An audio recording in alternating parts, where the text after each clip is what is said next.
আমরা আগে শুধুমাত্র মুস্তাফিজ নির্ভর ছিলাম একটা সময়, প্রায় 1.5 থেকে 2 বছর। এখন উই হ্যাভ আদার অপশনস।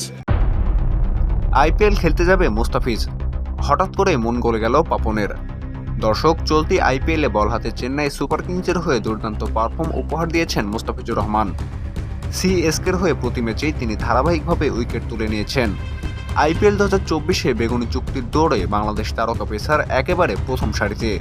এছাড়াও বেগুনি ক্যাপ কয়েকবার নিয়েছেন তার দখলে।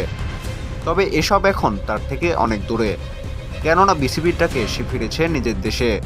তবে এই ব্যাপারটি নিয়ে বেশ মন খারাপ মহেন্দ্র সিং ধোনির, কেননা ফিজি ছিলেন চেন্নাই সুপার কিংসের একমাত্র হাতিয়ার।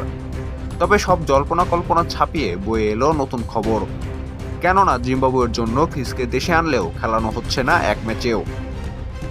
তাই তো পাপন আজ এক বিজ্ঞপ্তিতে জানিয়েছে ফিজ চাইলে আইপিএলে যেতে পারে, তবে তাকে ফিরতে হবে 2 ম্যাচ খেলেই।